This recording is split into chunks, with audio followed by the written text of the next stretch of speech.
Saya bercakap berlandaskan. Itu yang saya sebutkan, yang berhormat. Saya juga orang Sabah. Saya juga memperjuangkan dan hak dan kepentingan khas Sabah. Tetapi apabila kita bercerita tentang MA63, dua rujukan kitab utama kita adalah Perlembagaan Persekutuan dan laporan IGC yang kedua-duanya dimaktubkan dalam MA63 itu. Yang berhormat saya fikir ini bukan semangat penubuhan Malaysia. Penubuhan Malaysia itu menjamin keselesaan, keadilan bagi semua rakyat. Maka kalau hasil itu dari persekutuan, hasil itu diagihkan dengan adil. Kalau hasil itu di Sarawak atau Sabah, hasil itu juga harus diagihkan dengan adil. Dan jangan sampai kita dapat umpamanya syarikat-syarikat, company dan kawan-kawan mereka, pimpinan politik dengan kekayaan yang luar biasa. Ini harus dihentikan dan kita harus tegaskan dalam memaknai semangat Perjanjian Malaysia 1963. Apabila penubuhan Malaysia dilaksanakan pada 1963, pindaan perlembagaan tidak merangkumi mengisi supaya agreement Malaysia itu dimasukkan ke dalam perlembagaan. Kemajuan terkini bagi pembincangan perkara tuntutan asas MA63 adalah seperti berikut. Selesai sepenuhnya ada 10 perkara tuntutan asas. Bagi kami di Sabah dan Sarawak, mungkin this is the only crucial amendment to the Perlembagaan Malaysia yang mengembalikan Sabah dan Sarawak seperti mana dalam Perjanjian Malaysia dalam status equal. Kerajaan terus komited dalam memastikan perkara-perkara yang termaktub dalam Perjanjian Malaysia 1963. Kandungan dia perlu ada bangkitkan hujan ini permulaan pembacaan nanti bahaslah dalam nanti prosedur dia memang tepat. Ini hak Sabah dukunglah jadi menteri orang Sabah menteri ini hak Sabah boleh jaga.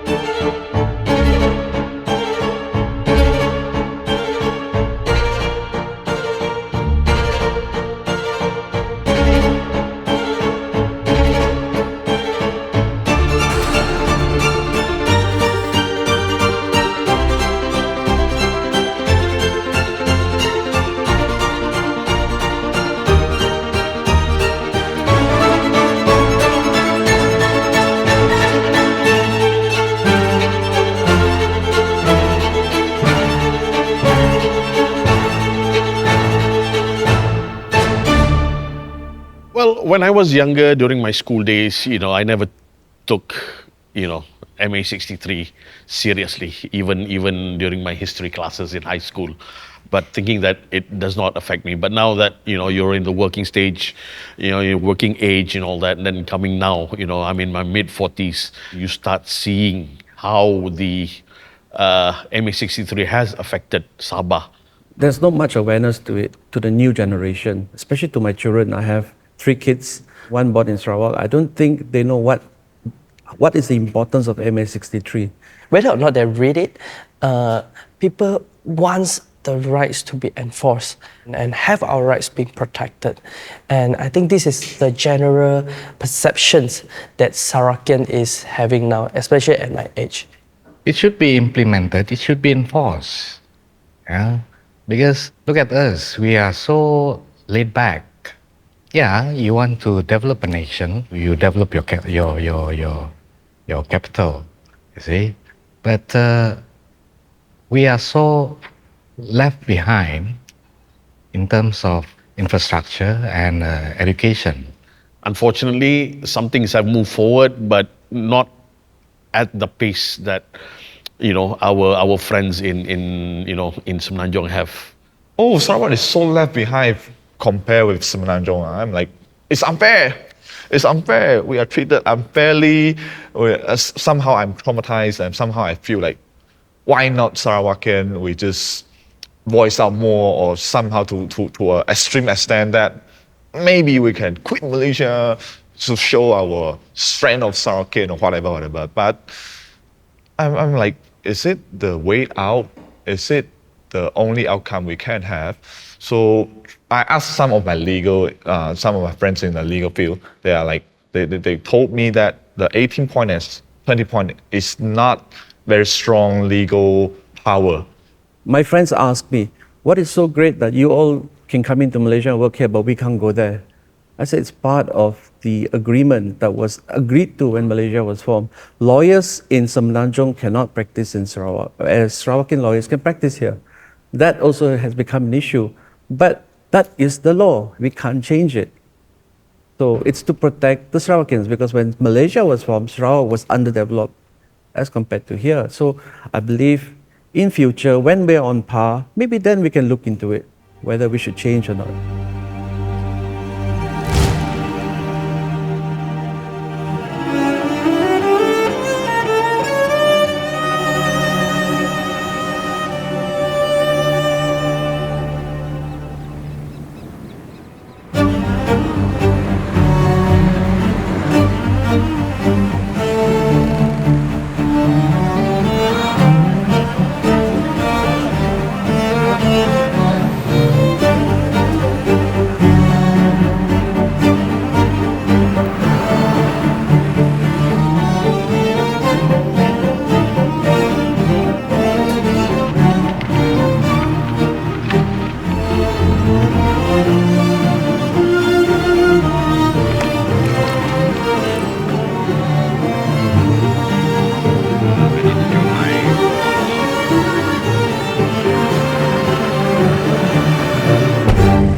Malaysian Agreement of 1963 is like leafing through the pages of a timeless novel, untangling the threads that bind the chapters of our nation. The turning point in our nation's history is unknown to most peninsular Malaysians. It's a tale often overshadowed by other events in our nation's history. Yet this document, signed in the quiet corridors of history, would shape the destiny of Malaysia in profound ways. As I delve into this historical enigma, I'm reminded that history is not merely a collection of facts, but a story waiting to be told.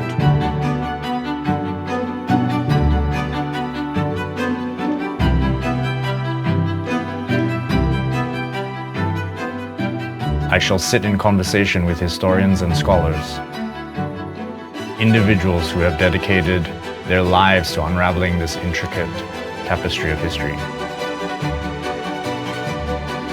seeking to understand the tumultuous political landscapes and delicate cultural nuances that ultimately birthed Malaysia. Pertama sekali, kenyataan yang perlu kita faham, Sabah, Sarawak tidak pernah masuk Malaysia. Malaysia tidak pernah terbentuk sebelum 16 September 1963. Jadi kita tak boleh kata Sabah, Sarawak masuk Malaysia. Itu yang pertama, dan sering digunakan perkataan begini sebab saya dari Sarawak. Bila datang ke Semenanjung sebagai seorang pelajar dulu, kami sering ditanya macam mana bila masuk Malaysia ni. Saya pun tak berapa faham sebab mungkin masa tu muda lagi. So jadi saya ingat memang itulah kenyataan bahawa Sabah, Sarawak ini masuk Malaysia. MA63 came about as a result of the decolonization process of the British government then, who wanted to ensure that Sabah, Sarawak and Singapore formed a greater nation called Malaysia together with the Federated States of Malaya then. There were representatives from all parties, and there were negotiations over a couple of years, of which you have the Intergovernmental Committee report. There was the 20 points, and there was also the consultative committee between the relevant parties to provide certain safeguards and conditions as to what would be acceptable to the Borneo states and Singapore then to form a greater nation called Malaysia.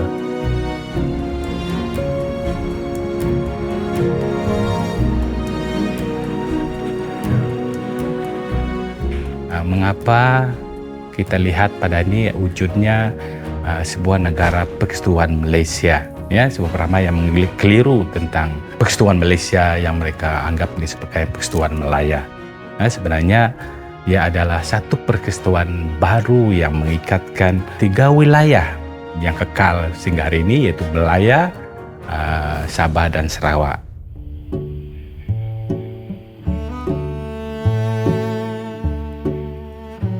North Borneo and Sarawak have two different history but still governed under the British. In Sarawak, we have this Brooke who actually introduced what they call it the cardinal rules, of which he trained the people of Sarawak who actually eventually ruled Sarawak and gained independence. Whereas in North Borneo, they have different historical and administration background, whereas they were governed by the chartered company. The idea of chartered company is actually profit.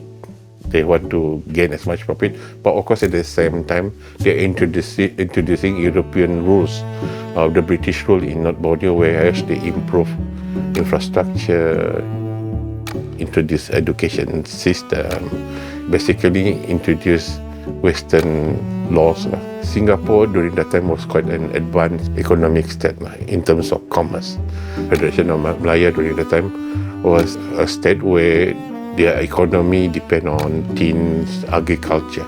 So you need to combine commodity producer and economic in order to sustain the development after the British left.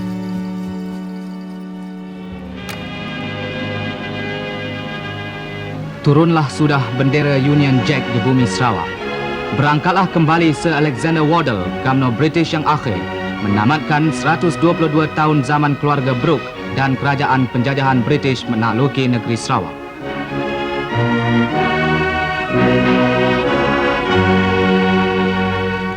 Tersingkaplah kini zaman baru, zaman melayarkan bahtera negeri oleh bumi putera Sarawak sendiri dengan gabnonya yang baru dari anak negeri.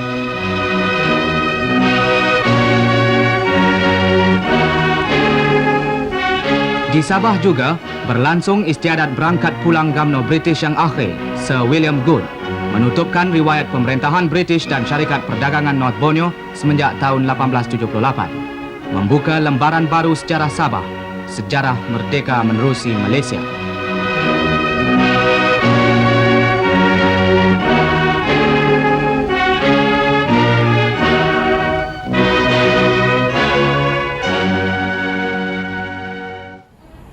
For the British also, this process of decolonization has a lot to do with the fact that it became costly for the British to continue to administer all these countries.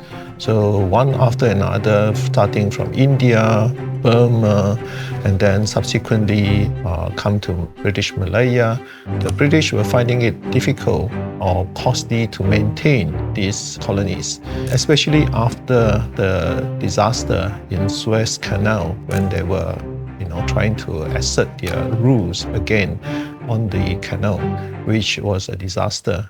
So since then, the British Empire was in retreat, and therefore whatever that they were holding on at that point of time, whether they're colonies or protectorates and so on, they were giving up. No doubt, difficult tasks, and perhaps even dangers, lie before you. But you, in Malaysia, will have many good friends on whom you can rely, and among them, the British people will be proud to be counted.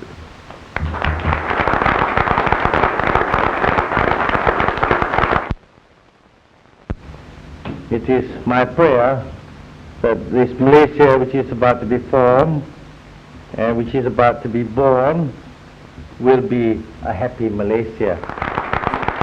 So Sabah and Sarawak, for instance, were some of the last colonies that were incorporated into the British Empire. This was very strange because the rest of the British Empire were formed starting from the 19th century and so on. But then Sabah and Sarawak only became British Crown colonies in 1946, after the war.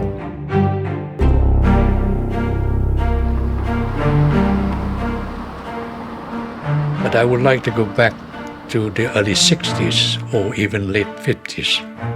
I think the background to the formation of Malaysia was basically driven by Lee Kuan Yew of Singapore. Lee Kuan Yew won the 1959 election in Singapore, but you see the increasing presence and influence of more the leftist socialist element in Singapore. And I think he was concerned, the worries, that his own position might be affected in terms of where Singapore will become. So he was very keen to be part and join with Malaya. But Tunku Abdul Rahman, head of the Malayan government at that time, was not really receptive to the idea of Singapore joining Malaya. But the British policy also at that time, we remember, was pressure by the international opinion, the UN opinion, and the non-aligned movement, was to decolonize. And therefore, how to decolonize a move. And British policy then was to move, decolonize maybe North Borneo and Sarawak and Singapore.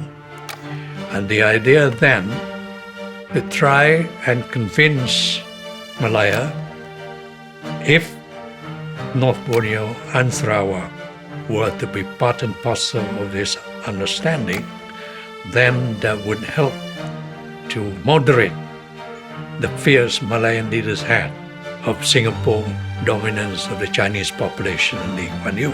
Jadi itulah kenapanya Tengku terus membincangkan perkara ini di Singapura dengan Lee Kuan Yew. Jadi Lee Kuan Yew adalah penyokong Tengku yang pertama, yang terbesar sebelum penubuhan Malaysia itu sendiri. Itulah makanya apabila idea ini telah dipikirkan, dan Tengku juga bercakap dengan kawan-kawan rakannya sendiri di sini, orang pemimpin di sini, pemimpin Cina, dia semua dibincang Tengku pada tahun 59 tu secara senyap, tak ada bincang lain. Jadi itulah makanya selepas itu Tengku pergi ke Singapura, thinking out aloud, semacam ucapan beliau dalam luncheon bersama Press Southeast Asia ketika itu di Singapura pada 27 bulan Mei pada tahun 1961. Ya. Kenapa Lee Kuan Yew tu beria sangat? Kerana Lee Kuan Yew juga bimbang keadaan negara dia, iaitu Singapura pada ketika itu, state dia, dalam kata kacau oleh kerana berhadapan dengan cabaran komunis pada ketika itu. Bahkan Malaya mengantar polisnya ke Singapura untuk membantu Lee Kuan Yew. So, but at that point of time, in 1961 to 63, the idea about Malaysia was that everyone has their own understanding of what Malaysia should be and how Malaysia should be formed and so on. Some people said we should have independence before we join Malaysia. Some people said we should join Malaysia and be part of it. Some said let's have some conditions met before we become part of the federation and so on. So each to their own, trying to find ways. But initially, quite a few of the leaders were against the idea of Malaysia. I think the main person in this resistance initially was Donald Stevens. My father was one of the few guys, I think, in that period who spoke good English, wrote good English, because he was a journalist and he ran a newspaper, so he could communicate well with the English. In Sabah, they had started to train the local leaders, and in the 50s they'd set up a legislative committee. So my father was appointed to the legislative committee, which was part of the advisory group to the governor who ran Sabah in those days. They were preparing for some sort of independence event because Britain, after the Second World War, was getting rid of all of its colonies. It got out of Africa and it wanted to get out of all of its colonies, including Sabah. So they were trying to prepare and train all the local guys. Looking at MA63, there was a kind of sense of optimism about getting out of colonialism amongst all the locals. And they were all working together. So my father even used to be the spokesman for almost like the opposition. So my father, who grew up with Tun Mustafa, who had another political party, he would write Tun Mustafa speeches. Because Tun Mustafa, charismatic leader, but not very good in English. Even the Chinese community as well, right? So my father then used to help people by writing legal letters for them, help them with legal matters. He'd have like a desk in the town Padang where people can come and ask him for legal advice, and he'd give them legal advice on the weekends, right? And he'd help kampung people write up letters to the government agencies and stuff. So he was, politically aware even before that. And I think leading up to 63, they were looking for a leader who could communicate well with the English. So he was kind of pushed forward as the representative. That's my understanding. He was originally against the MA63, but I think Lee Kuan Yew worked on him, saw him as a guy who would be one of the leading figures who could bring people together and bring them around. So I think Lee Kuan Yew convinced my father that Singapore, Sarawak, and Singapore joining with Malaya and forming a country would be a good thing. So I think he played quite a central role in that. He was not keen at all because he thought Sabah or North Borneo would be dominated by the West Malaysians and so on, and that they were not ready and so on. And this was the kind of idea that was being put forward by Donald Stevens and his team of people. So it requires a lot of persuasion from other people about how the future should be. Now, if you look into the surrounding area, you realize that when the idea was floated by Tunku in 1961, the neighboring countries, Indonesia and Philippines, began to say, hey, you should not form this federation, because Sabah people or the Sarawak people should determine to join us. And in the case of Philippines, there was this idea that Sabah was part of the Sulu Sultanate and so on, and therefore should be rightfully belong to the Philippines. So that was the idea that came out.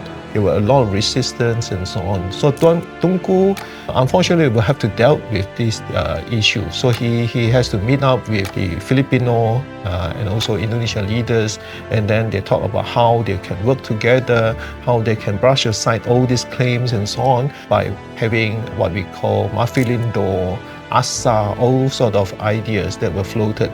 This was before ASEAN. So this was a kind of regional organizations that they tried to form in order to resolve some of these issues that will pave the way. At least that was what Tunku believed in, that he could actually resolve this by having all this coming together kind of thing. Lee Kuan Yew play a very important role here because they need to convince the Bornean state, which is not Borneo, and Sarawak, to become members of this Federation of Malaya. They actually invited the local leaders of North Borneo and Sarawak to even visit Singapore and West Malaysia in order for them to see the development, the infrastructure development, the system that well developed compared to what actually happened in the Bornean state. Stephen Kalong Ninkam during the time and Donald Stephen were both with this convincing nature of Lee Kuan Yew lah. Pandangan orang Sarawak pada ketika itu, dia belum merdeka, dia orang koloni masih, subservient kepada British. Jadi dia tak layak berbincang dengan orang Johor, tak layak berbincang bercakap dengan orang Perak, sebab orang-orang ni, negeri-negeri ni semua dah merdeka dah. Dia orang belum. Dia masih British koloni. Jadi itulah wujudnya supaya Sarawak dimerdekakan dulu, Sabah dimerdekakan dulu sebelum kita membincang soalan penubuhan Malaysia. Itu kehendak orang Sarawak Sabah pada ketika itu, okey. Dan dalam masa yang sama pada bulan 1962, perbincangan ini sudah rancak diadakan di England, di Kuala Lumpur, di mana-mana. Pada ketika itu, bahkan instrumen yang terbesar yang saya pandang daripada penubuhan Malaysia itu sendiri ialah satu badan yang tak ada kena-mengena dengan kerajaan, iaitu Commonwealth Parliamentary Association. Pada masa itu diadakan persidangan di Singapura, dan selepas 4 persidangan, CPA membuat satu memorandum untuk mencadangkan kepada British government menubuhkan satu Suruhanjaya. Itulah cadangan yang pertama keluar daripada bukan kerajaan. Malaysian Solidarity Consultative Committee itu yang membuat cadangan, dan dalam tu dah penuh dah orang ahli-ahli yang sama yang ada dalam tu. Pemimpin-pemimpin Sarawak, pemimpin Sabah, pemimpin Brunei, pemimpin Singapura, semua ada dalam tu. Pemimpin yang sama berbincang soalan MA63, pemimpin yang sama masuk dalam IGC, semua dia orang ni. intergovernmental. Jadi orang yang sama. Apabila Dewan diinterview oleh Global Commission tahun 60 pada bulan April pada tahun 62, jawapan kebanyakan daripada pemimpin Sarawak kata refer kepada MA63, Malaysian Consultative Committee punya report. What we want, what we wish for are all in there, kata dia bang. Jadi tak payah cakap dengan kami lagi. Kami dah buat keputusan. Di sana keputusan kami ada. Daripada situ, ini dilaporkan juga dalam komiti punya report tu tahu. Komiti apa nama tu? Intergovernmental Committee tu pada tahun 63. Jadinya penubuhan ini berlaku pada bulan Disember, pemberontakan di Brunei.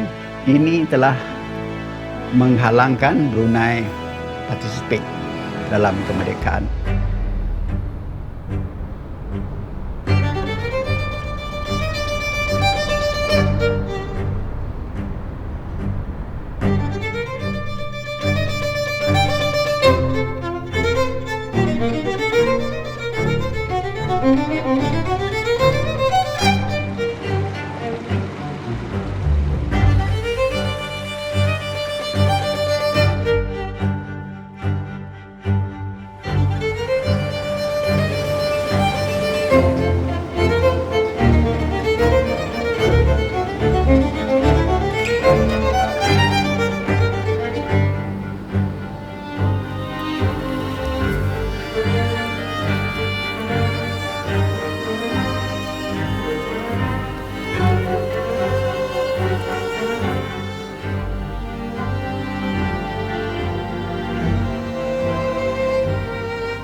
Here it is, the original proclamation of Malaysia, signed on September 16, 1963.